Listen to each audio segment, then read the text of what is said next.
Good morning. Welcome. It is 9:30 on the dot, and we are so excited that you are here for our webinar today. We are here for the second of our SCORE webinar series. This is the Science of Comprehension for Reading Excellence, where we have different topics. Everybody, good morning. Welcome. It is 9:30 on the dot, and we are so excited that you are here for our webinar today. Welcome, welcome, welcome. We are here for the second of our SCORE webinar series. This is the Science of Comprehension for Reading Excellence, where we have different topics on reading comprehension from experts in the field who will be sharing from various universities across North Carolina and really supporting our school administrators. And today with us, we have Dr. Courtney Hattan. She is from UNC Chapel Hill, and we are delighted that she will be able to share all of her knowledge and expertise on reading comprehension and supporting students' knowledge activation in our session today. So this is the SCORE webinar series. We are going to present on the 6 evidence-based principles to support students' knowledge before, let me say that again. 6 evidence-based principles to support students' knowledge activation before, during, and after reading. All right, so I'm going to introduce a few of us who are here behind the scenes. We are going to support some of the technology that's happening and then also answer your questions in the chat that come through and provide some support through that way. We have Dr. Miranda Fitzgerald. She is an associate professor in the Reading and Elementary Education Department. We have Jennifer Mary. She is our admin support associate and also doctoral candidate in curriculum and instruction. And I'm Dr. Angela Preston. I'm the director of the Mebane Early Literacy Center. We are delighted to have all of you here with us today, and we're just going to get rolling. All right, so a few things to know. We have all of our participants will be muted. This will just help the audio go really well for our presenter as she's sharing today. If you have questions, please add them to the chat. The chat will come to the host, and then I think you also would be able to chat with each other. We are recording this webinar, which means we'll be able to share this with you through an email and a video. So if you have to step out for some reason, no, you will get the full video once we have finished putting it together. And we're going to add it to YouTube. We have a nice YouTube channel that we're going to be building out all of our different webinars for. And we are also going to be swatting out some AI bots. We want to keep everything professional. And so we will be removing any AI bots just to keep everything people focused. So without further ado, I'm excited to turn this over to our guest of the hour, Dr. Courtney Hattan. She is an assistant professor in the School of Education at UNC Chapel Hill. Dr. Hattan has expertise in reading and comprehension and being able to, has a great skill in sharing this knowledge with educators, and we are thrilled and delighted to have her with us today. So Dr. Hattan, I'm going to turn this over to you and let you take it from here. Thank you so much. Good morning, everyone. Just making sure that I have my slides ready to go. It's so lovely to be with you this morning. Again, I'm Dr. Courtney Hattan, and I'm an assistant professor in the science of reading at the University of North Carolina at Chapel Hill. Today, what I'm hoping to talk to you all about is knowledge and kind of rethinking knowledge and how we activate knowledge for students. So before we delve into 6 evidence-based principles for knowledge activation, I just want to ground us in a shared idea of what reading is. So we'll go over some models of reading. I will define knowledge, and then talk briefly about how you could build students' knowledge before getting into the 6 principles for knowledge activation. So if you were able to join last month, you heard from Dr. Kelly Cartwright, who talked a bit about the active view of reading. This is admittedly my favorite reading model. And what I love about it is that it kind of extends past work and updates it with more current research. So if we're looking at the active view, what it does is it thinks about word recognition, but really names what is part of word recognition in terms of phonological awareness, alphabetic principle, phonics, decoding, as well as language comprehension. And here's where you'll see a lot of the knowledge-based stuff. So language comprehension can include cultural knowledge and other content knowledge, reading specific background knowledge. And then it also acknowledges that word recognition and language comprehension aren't two completely separate variables. And instead, they have these bridging concepts between them, such as vocabulary knowledge or reading fluency that support both students' abilities to decode words as well as to understand the text that is in front of them. And then as someone who has a background in educational psychology, one of the things that I really love about the active view of reading is that it includes these ideas of active self-regulation. So including things like students' motivation, their engagement with texts, their executive function skills, and their strategy use. So are they able to use different strategies to understand the text? And all of this is going to contribute to a student's understanding. However, what Duke and Cartwright also talk about is the fact that the active view of reading is really a reader model. So when we're thinking about kind of what goes into understanding a text, yes, there are all these reader-specific components, such as their decoding, their fluency, their comprehension, their motivation.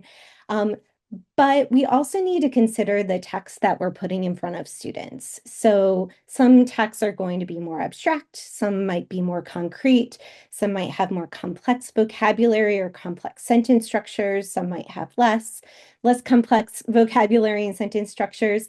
So that is also going to influence students' abilities to understand the text, as well as their purpose for reading. So if you think about it, a student's reading or understanding of a text is going to be quite different if they're being asked to read in order to answer multiple choice questions versus something like reading in order to share information with a community or to advocate for something or to even just to present to a classmate. So that what they focus on as they're reading is going to be different, and therefore their comprehension will be different. And all of this is to say that this is all happening within a sociocultural context. So typically in our roles, we're thinking about the sociocultural context of schools. So what's happening in a classroom or a school community.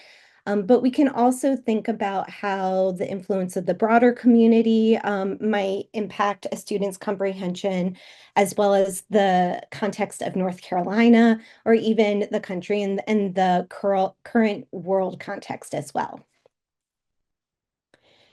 So I wanted to root this again in what is happening here in North Carolina um, and refer back to what some of the things that Dr. Kelly Cartwright talked about.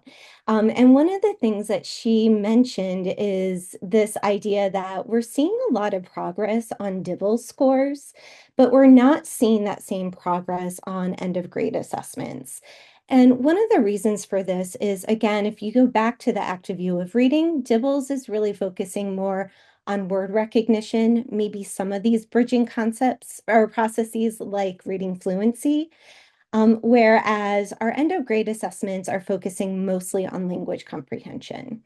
So although all of these aspects of reading all contribute to each other and are all important, it's really um, it's really important to understand what are we assessing and what are we teaching. And I think that with some of the more recent pushes towards the science of reading, we've been really focusing a lot on those early foundational reading skills, whereas comprehension has been sort of put to the side a little bit.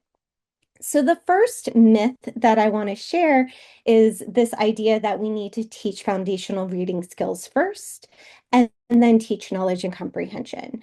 And that's just not the case. And if you think about it, like once students get to third grade, which is when students are typically first taught or first assessed with reading comprehension rather than language comprehension or like listening comprehension and decoding skills, we want to make sure that by the time we're finally assessing comprehension, they have a strong foundation of knowledge and comprehension abilities. The other reason why this is a bit of a misnomer or a myth is because even as students get into the upper elementary, the middle school and high school years, we still want to focus at least a little bit on some of these ideas that are more related to foundational reading skills. So we can think about like multisyllabic decoding or understanding morphology and then being able to break a word down into its pieces so that we can determine its meaning. So those are all things that can continue to happen even into like college or as an adult reader. I know that this was something that was really important for me when I was reading a book a few years ago by Neil deGrasse Tyson, and there were a lot of words that I could not decode fluently, or automatically because it was in a different content area. It was something that was unfamiliar to me, so I had to go back to my foundational reading skills and strategies to be able to decode the word, break it down into morphological units, and then be able to understand what the word was. So just emphasizing again that we need to teach foundational reading skills and knowledge and comprehension at the same time. So what is knowledge? I did a systematic literature review that was published in 2024 with my colleagues, Dr. Patricia Alexander and Dr. Sarah Lupo. And we looked at 54 articles that explicitly acknowledged knowledge activation during reading comprehension and looked at kind of what was happening in terms of outcomes from those pieces. But one of the other things that we did was sought to define prior knowledge based off of the articles that we found. And we define prior knowledge as the sum of what an individual or group knows, believes, or has experienced. And this is important because it's not just the specific knowledge that you have before you're reading a text. Students come to reading experiences as their whole selves. So we also need to think about who they are in terms of their experiences and other forms and types of knowledge. Another important piece here is that prior knowledge can be accurate or inaccurate, real or imagined, explicit or tacit, active or inert, positive or detrimental. And this is also very important because students might bring inaccurate knowledge, something that goes against scientific consensus, to their reading experiences. And it's going to be important for teachers to kind of support students in seeing the discrepancies between what students think they know and what is in a text or what is in some sort of presented material. And then also, individuals' knowledge is in flux. It's always changing. So what is in my working memory today might be different than what was in my working memory yesterday or a few weeks ago. And thinking about knowledge not only as something that constantly increases, but it can go up and down, depending on kind of what's going on in your brain, the external cues or prompts that are having you think about certain things. So this is really, really critical to take into consideration because my comprehension is going to shift based off of what knowledge is available to me in terms of my existing knowledge. So I want to go over some types of knowledge that are important for literacy in particular. Um, so recently there's been kind of a little bit of a push to think specifically about content knowledge. So content knowledge can be defined as knowledge of social studies, science, math, ELA, or the arts. And this is really critical. There's quite a bit of work, more recent research on the importance of integrating literacy in social studies or integrating literacy in science instruction, um, and really having this focus of building students' content knowledge. We also can think about topic-specific knowledge. So topic-specific, sorry, I'm getting a reminder that I'm trying to ignore. Apologies. So topic-specific knowledge is knowledge about the specific to-be-read text. And this differs from content knowledge.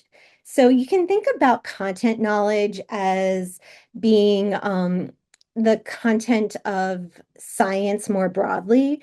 But then if we're thinking about topic specific knowledge, that's going to be knowledge about, let's say, ecosystems before reading a text about ecosystems. So it's what do students know about the more narrow topic that they're going to read about.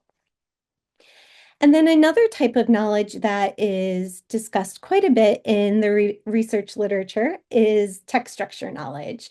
So knowledge of how text structures such as cause and effect, sequence, compare and contrast, and even narrative text structures, how they all can, that help students understand how a text is organized.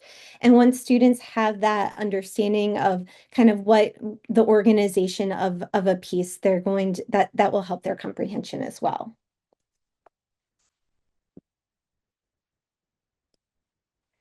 Other types of knowledge that are important. I want to emphasize that even though there's been quite a bit of a push for thinking about content knowledge, which I love, it's also important to continue to think about the importance of strategic knowledge. So strategic knowledge are goal-directed processes that can improve students' decoding as well as their understanding of text. So when I think about strategic knowledge, I'm thinking about knowledge of being able to, for example, identify the gist in a text, or being able to identify, like, know that they need to identify the text structure. So I'm in my focus on knowledge. I don't want to downplay the role of strategies because both strategies and knowledge are absolutely critical. Then we can also think about knowledge of multimodal texts. So this is when a text might include two or more representations. So thinking about a textbook that also has a graph in it, or a textbook that also has a primary source document, um, or a picture or whatever else it might be. But this could also be a video that students are watching. So if like I'm thinking about like an animated video that has narration, maybe it also has subtitles at the bottom, and then it has visuals and pictures too. So that's a lot of different sort of inputs of information. And it's important for students to be able to understand where to focus their attention and how to integrate information across these different modes. And then relatedly, there's also knowledge of multiple text use. So this is the ability to integrate information across documents and evaluate the trustworthiness of sources. So here, a lot of the knowledge, the multiple text use literature has been done when considering online reading. So really thinking about the importance of supporting students in understanding, like, is this a source that I trust? Do I trust this organization? Why or why not? Given the sociocultural context that we're in, do I trust this organization now versus maybe I used to trust it a little bit more? So all sorts of different things that can go into it. And this also then can impact understanding of, like, if you're doing a Google search and there's like an automatic AI summary. So thinking about, is this AI summary accurate? Sometimes it's not, or oftentimes it's not. And what sources are then influencing or are being used as part of the AI summary. So maybe the AI summary is using sources that we trust, and maybe it's using sources that we don't trust, or a combination of both. So that's all going to be important to think about and to support students in understanding. And then we also have conditional knowledge. So conditional knowledge is understanding how and when to use these other types of knowledge to make sense of text.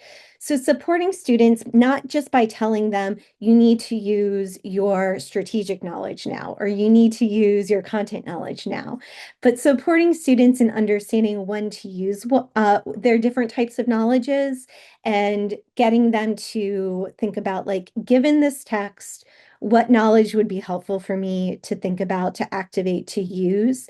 If it's a more complex text, maybe I really do want to focus on a couple of particular vocabulary words, and then also strategies. So kind of thinking about it that way. Another type of knowledge, and I just have two more, another type of knowledge that's important to think about is principled knowledge. So this is how ideas are connected to each other.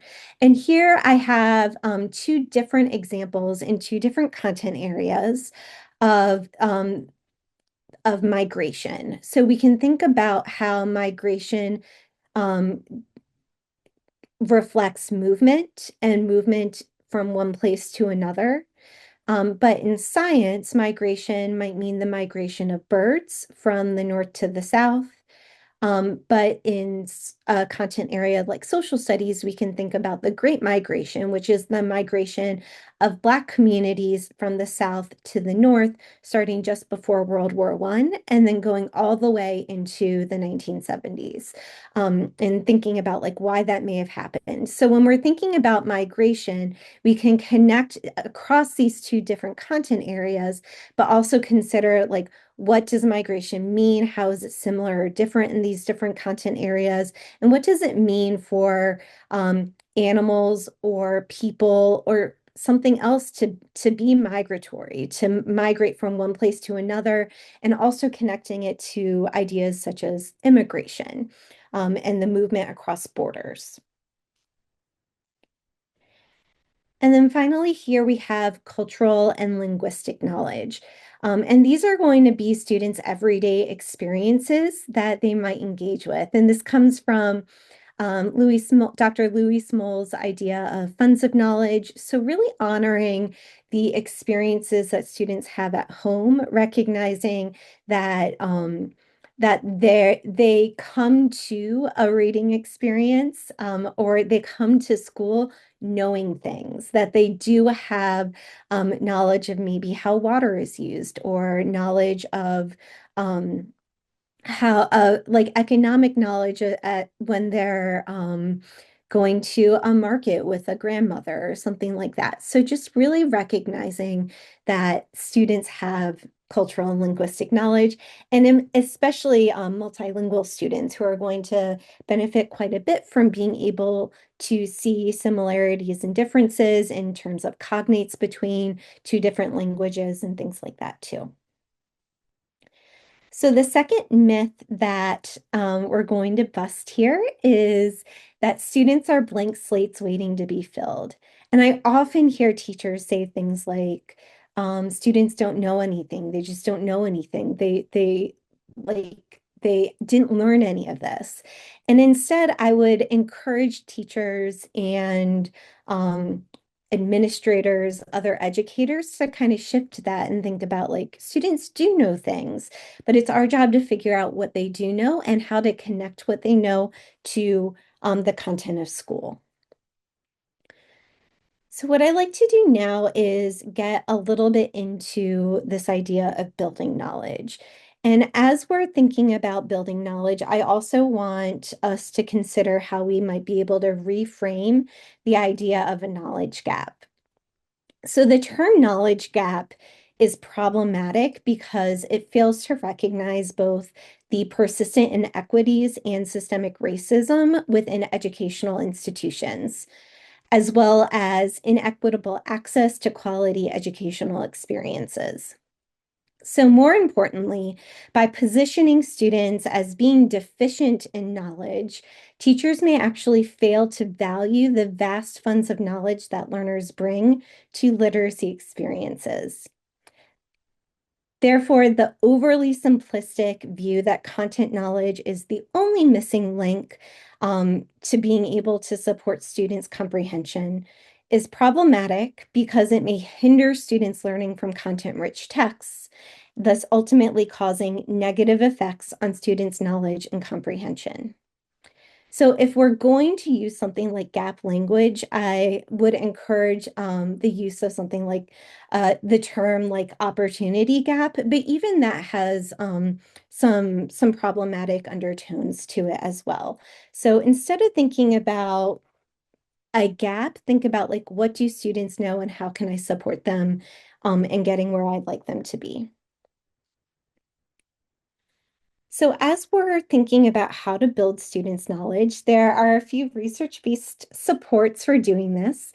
One is through vocabulary instruction. And I really like the idea of vocabulary instruction being kind of like the tip of the iceberg. So if we think about content area knowledge as being like the whole iceberg, vocabulary is just going to help students begin to understand this broader concept.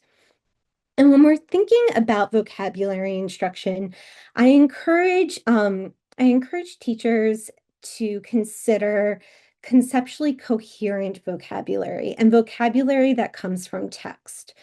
So a lot of times when I'm in classrooms, what I see is a lot of vocabulary instruction, but it's vocabulary instruction that's happening about words. So I published a piece earlier this year that kind of highlights this.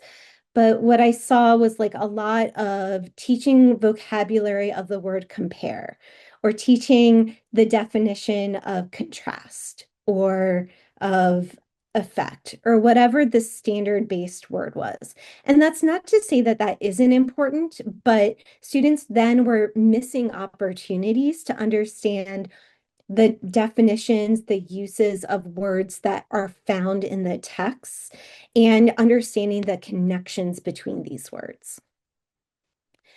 Then also we can help build students' knowledge through strategy instruction. So explicitly teaching students something like how to get the gist of a text, or and a lot of this research also comes from like the self-regulated strategy development work by Dr.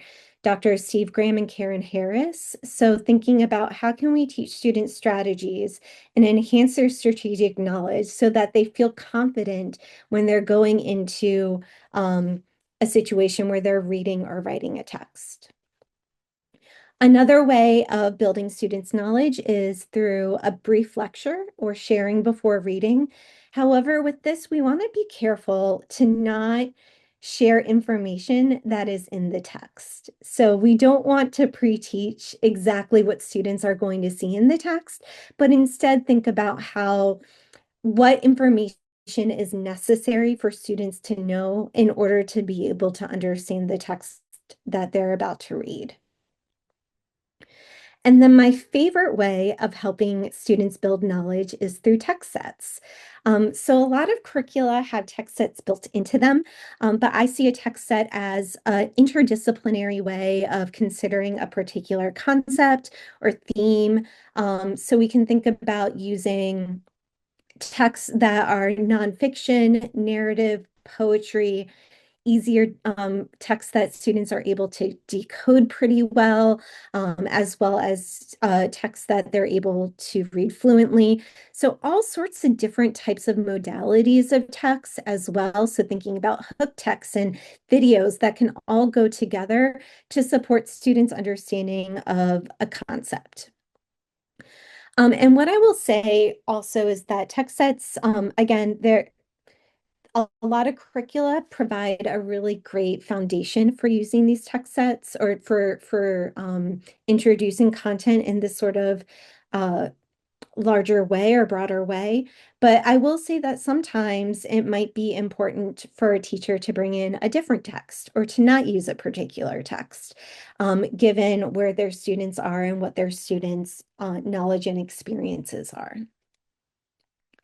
So all of that gets us to this idea of activating knowledge.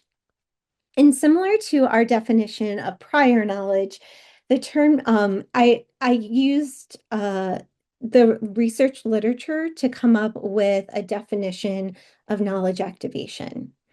So I define knowledge activation as how individuals or groups, either intentionally or unintentionally, draw on their background knowledge and experiences in order to comprehend or learn from texts.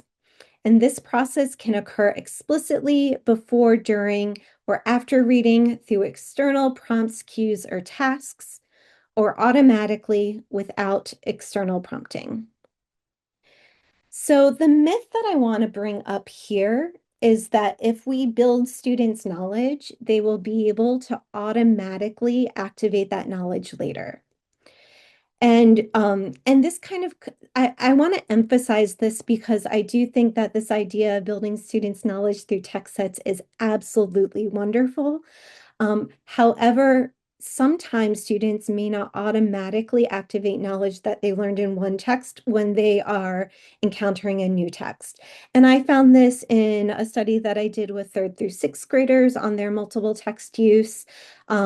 But it's also a very, very like widely understood idea that like knowledge activation can be automatic, but it's not always automatic.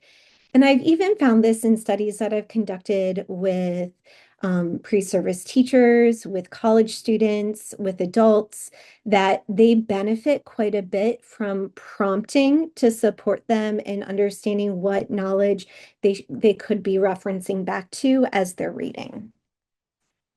So all this comes to the idea of how can I activate students' knowledge? And again, what I'm going to do today is really focus on 6 evidence-based principles that come from the prior knowledge activation and reading literature. So the first one here is that we need to activate students' knowledge before, during, and after reading. So it's kind of a myth that it's important to activate knowledge only before reading. And in fact, what I've found in the literature is that activating students' knowledge during reading is most important. So not only asking them, what do you know about this topic before reading, but bringing them back to their prior knowledge throughout the reading process. Some examples of how you could do this is that before reading, you could say, yesterday we read a text about the solar system. What do you remember learning about the solar system? So connecting directly to prior learning. Another way could be to say, how is the information in this particular section of the text similar to something you already know about the solar system? And then after reading, you can come back to this by saying something like, how is the text similar to or different from what you already knew? So again, activating knowledge throughout reading rather than only before, which is what at least I typically see in classrooms and what I also have seen and noticed in curricula as well. So the second knowledge activation technique is to support students in activating knowledge collaboratively. And this can be done through whole class or group discussions, as well as teacher facilitated or student to student discussions. And I want to bring this up, excuse me, I'm having a throat issue. Excuse me. I want to bring this up because what I noticed in my systematic review of the literature is that every time researchers or educators prompted students to discuss their knowledge at some point before, during, or after reading, that always led to better outcomes for students individually. So even when we're asking students to activate knowledge as a group, to share information across students, that is going to support their ability to understand a text. And I want to bring up two studies that kind of demonstrate how this can be done differently. So I did a study that looked at knowledge activation individually with fifth and sixth grade students.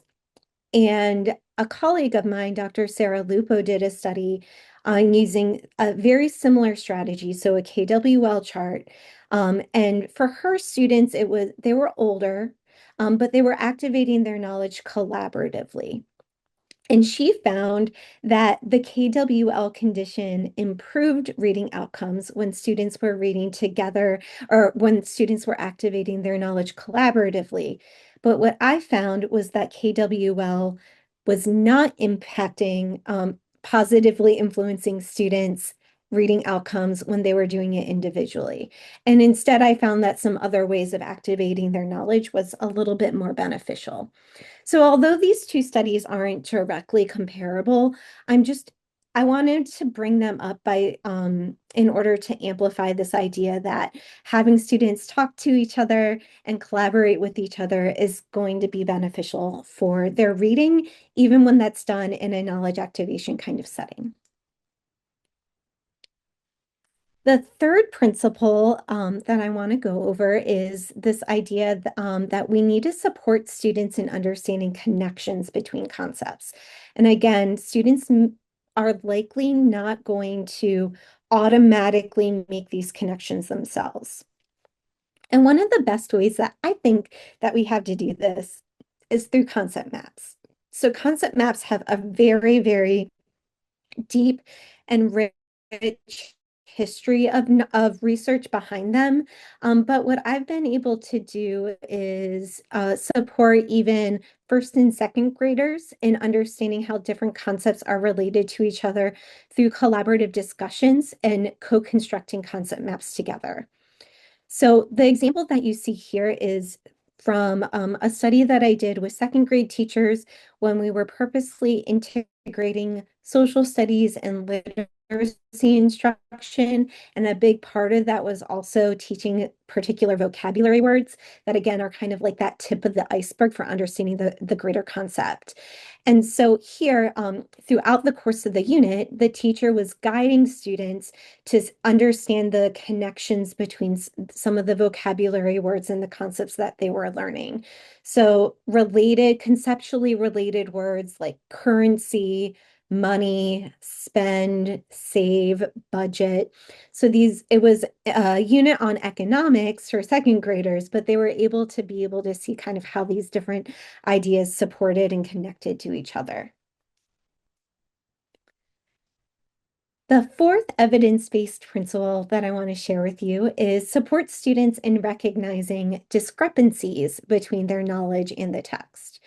A lot of times when I'm talking to teachers and in my own teaching experience, there seems to be an emphasis on noticing when things in the text are similar to a student's experiences. However, having students think about how the text content is different or maybe even conflicts with what they think they already know can be really beneficial. It kind of helps students to be able to see like, this is, or acknowledge that this is different and think about why it might be different. Um, but having said that, I also want to emphasize that discrepancies between students' prior knowledge or experiences and the text are not necessarily negative. So Ballinger did a really great study in 2004 where she looked at students' understanding of a text called The Three Robbers.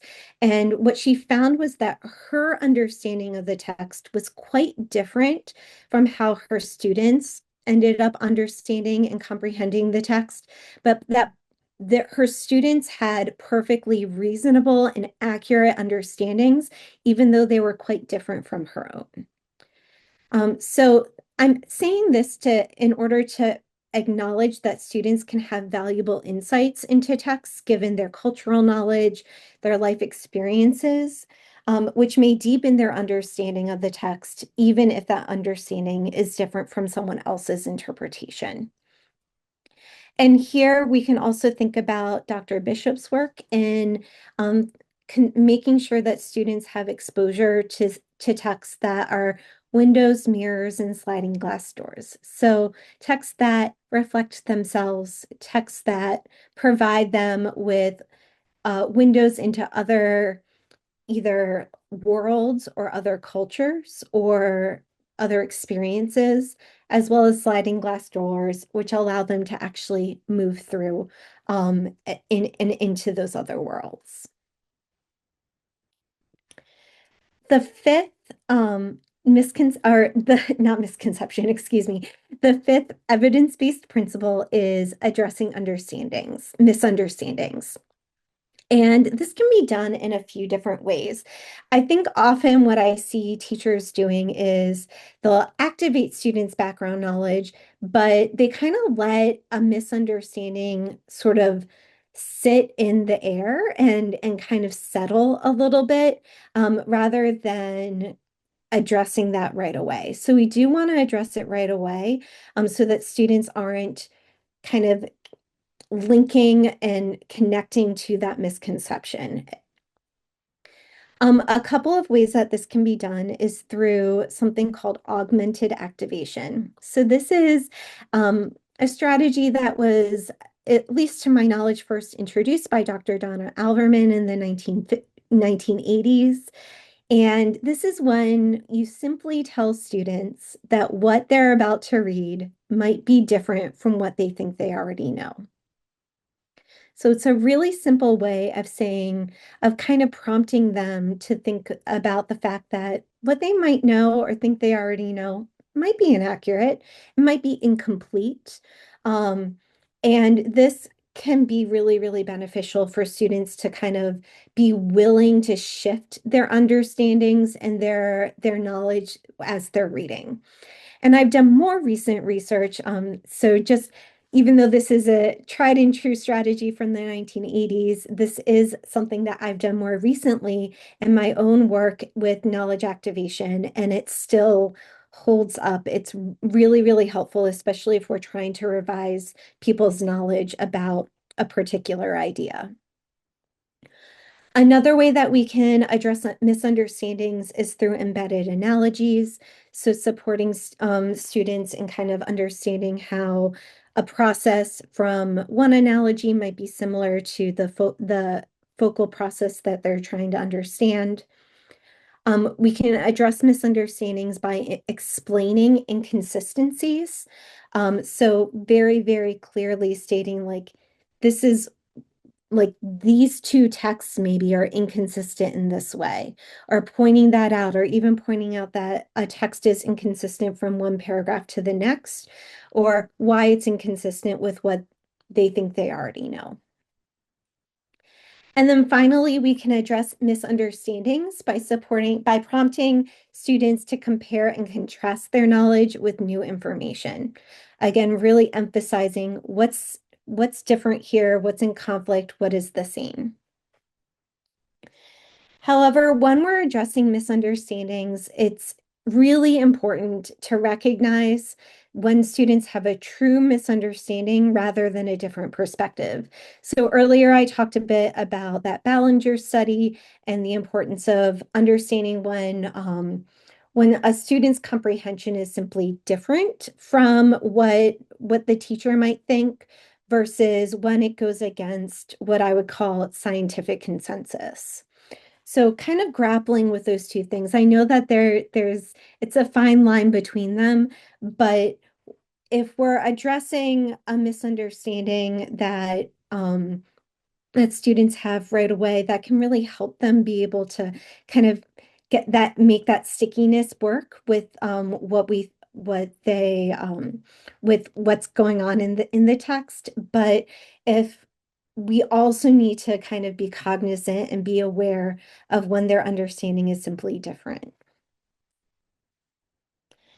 And then the sixth evidence-based principle here is considering the amount of topic-specific knowledge that students have. So here, I really recommend that educators consider what information students need to know before reading versus what information students can learn from reading. And one way of thinking about this, and I was working with a teacher candidate yesterday and kind of thinking through this, is when you're thinking about, for example, vocabulary knowledge that students need, if the vocabulary word is very explicitly defined in the text, that's probably not something that you need to pre-teach because they can figure out the meaning from the text. But instead, we can think about what is absolutely necessary in order to be able to facilitate the understanding versus what can students get from the text. We can also think about various entry points. So what entry points can help students understand the text? So if we go back to the example that I used earlier about an ecosystem, when reading a text about a specific ecosystem, such as a forest, students might need to know something like the difference between living and non-living things, or have a general idea of how an ecosystem works. But for the specific text that they're reading, they're going to learn from that text how a forest ecosystem operates. So they don't need to know everything about a forest before they read the text. So in summary, some of the things that we talked about today was that we learned how knowledge fits into models of reading. We defined knowledge very broadly as being content knowledge and topic knowledge, as well as cultural knowledge, linguistic knowledge, experiential knowledge, all of those wonderful things. We considered briefly some approaches to building knowledge, such as using text sets or vocabulary instruction, and then also considered approaches to knowledge activation and ensuring that we're activating students' knowledge before, during, and after reading, that we're addressing misunderstandings, but also recognizing students' own cultures and backgrounds as well. So getting back to the three myth busters, or the three myths that we talked about, the first myth was that we need to teach foundational reading skills first and then teach knowledge and comprehension. Instead, I would encourage administrators to support educators in thinking about how we can both teach foundational reading skills and knowledge and comprehension throughout a student's reading development, from pre-K all the way through even high school. The second myth was that students are blank slates waiting to be filled, and instead we can think about ways to center students' knowledge and experiences during comprehension instruction. And maybe this means shifting the resource that teachers are using, the curricula that teachers are using to make it more relevant for their students. And the third myth is that if we build students' knowledge, they will automatically be able to activate that knowledge later.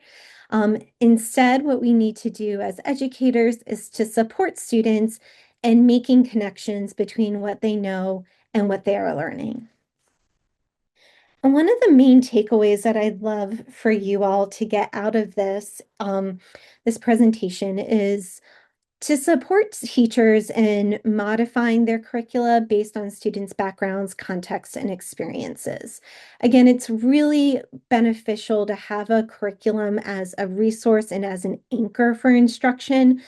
But you also need to think about, like, are these the vocabulary words that make the most sense for me to teach, given my students' knowledge? Or do I need to bring in a different text or a different modality of a text, or a different text modality rather, in order to be able to support building and activating their knowledge? So at this point, I want to thank you all for your attention and for your thoughts. And I'd love to open it up to some questions. And I have not been looking at the chat, so I don't know if there are any questions that came up. We do. So while the rest of you are thinking of some great questions to ask Dr. Hatton, we're going to start with this very first one. So how can you get the process of activating knowledge to be routine for students so that they can do it on their own? An example would be while they're reading an unfamiliar text about unfamiliar topics, and then specifically thinking about EOGs so that they're doing this more automatically in all situations. Yeah. So I think so this kind of gets back to the difference between a skill and a strategy. And what I would say is that knowledge activation can be both a skill and a strategy. Mhm. Um, and I know that Dr. Tim Shanahan has talked a bit about this as well. But a skill is something that's going to be automatic, whereas a strategy is something that's going to be purposeful. Mhm. So one of the things to think about is constantly maybe like I would encourage teachers to not teach every single strategy or teach a different strategy every single day, but instead pick a few different strategies, maybe like prior knowledge activation, that are consistently being modeled and used throughout reading instruction. And then to make it will still be strategic, but to make that strategic process a little bit easier for students to kind of access. And then what we can do is support students in kind of like trying to figure out like, what do I know? What don't I know?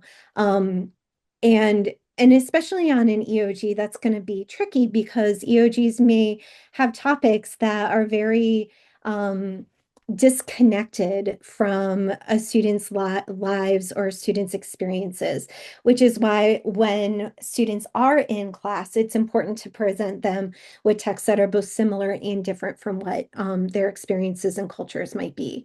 I hope I answered that question. I didn't. Is that good? Yes, that's great. Thank you. Thank Yeah. you. What other questions do you all have? Feel free to throw them in the chat.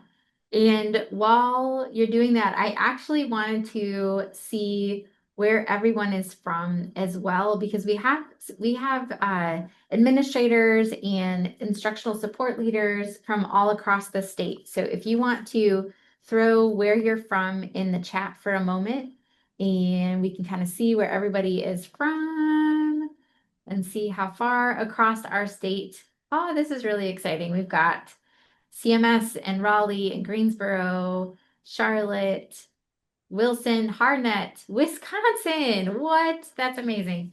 Concord, Southport. Look at this, all over the state. So, Courtney, the really exciting thing about our webinar series is that we really are working to support schools across North Carolina and helping continue this work that everybody's already been starting around the science of reading and making sure that we're continuing the work beyond just having gone through letters training, but so that it maintains and stays within there.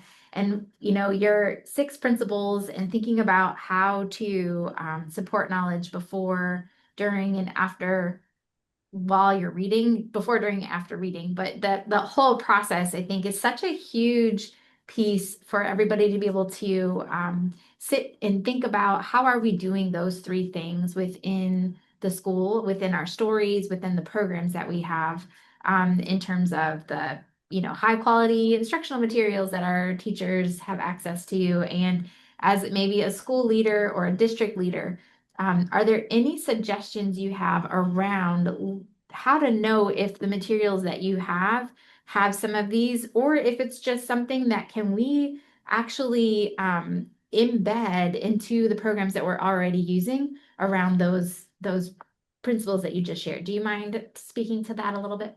Yeah, sure. That's a big question. So I'll do my Yeah, best. yeah. Um, I will say, I think y'all summarized or looked at one of I have a piece in the reading teacher that kind of goes through these six principles. And at the end of that piece, I provide an example of how these different prior knowledge activation principles can be used in practice, given the example of teaching one particular text. So that could be a resource to look at.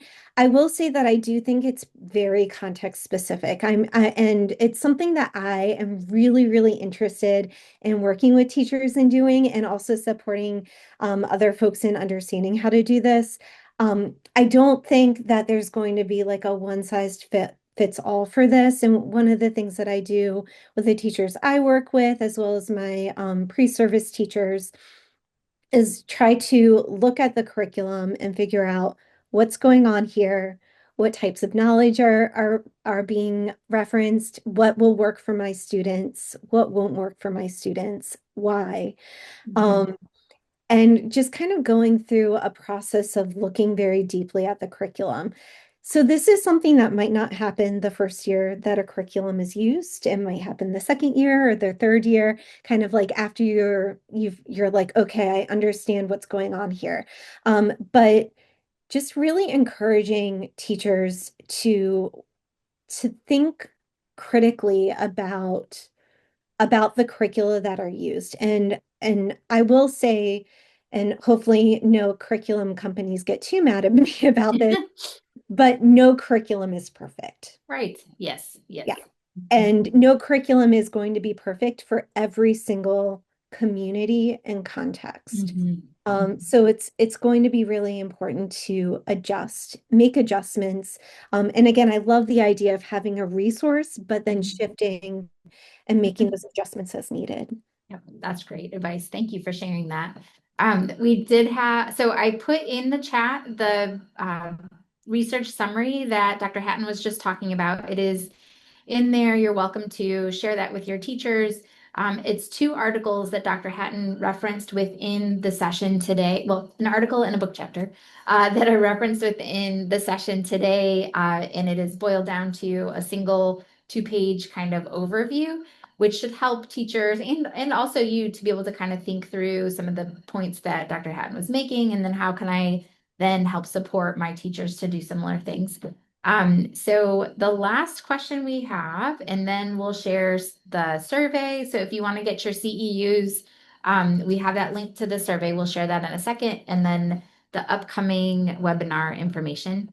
The last question we have is any suggestions to support multilingual learners in DLI programs by mirroring the science of reading strategies? Yeah, so I would say that for multilingual students, it is really important to also incorporate that, like multilingual students are part of the science of reading. And I know that Dr. Kelly Cartwright talked a bit about that last month, but really emphasizing that the science of reading isn't just phonics, it's not just foundational skills, but it does include comprehension as well. One of the things that I do for multilingual students is thinking about what languages I have in my classrooms and or classroom and really explicitly sharing cognates with students. So like this is the word that we're learning, the conceptually coherent list of words that we have, and then sharing the cognate in other languages, oftentimes, especially in North Carolina, that's Spanish, but it could be other languages as well. And then helping students see kind of the connections between their home language and the language that they have, or in the English version, and then Mhm. seeing if there are also any nuances that might be different from in terms of the definitions between those words. So that's one of my favorite things to do for multilingual students, but there are lots of other supports and strategies as well. Well, thank you. And thank you for spending this time and putting all the time and effort into our webinar for today. We really appreciate your knowledge, your expertise, and being able to share that with schools across the state of North Carolina. What we have upcoming next for everybody, we have a survey that's going to be added to the chat. And we did record this as a video, so we will be able to put this on YouTube and then share the link and you'll all have access to the video recording plus any of the resources. And then the next step is Mary Durfel from the Office of Early Learning at NCDPI, and I will go ahead and take the content from today's session and create our next Score Plus Teach webinar. And this will be geared towards your teachers. So if you have teachers in your class, in your schools, that you think would benefit from this conversation and going a bit deeper into application to classroom practice and maybe talk about some letters and how those connect, please send them the registration link. which is in the chat, I think now. Our session is going to be on December 18th. We most likely will have it at 3 o'clock. We are waiting for survey from yesterday's session to make sure that that 3 o'clock time is best for all of our teachers. And then coming in the spring, we will have more of our score sessions. So once those are scheduled, we will send out the registration links to all of you who attended today and then your colleagues. Please continue to share the SCORE webinar series so we can get more schools thinking about how to support reading comprehension throughout this year. So thank you all so very much for being here. We appreciate each one of you and all that you do to keep literacy prioritized in your school.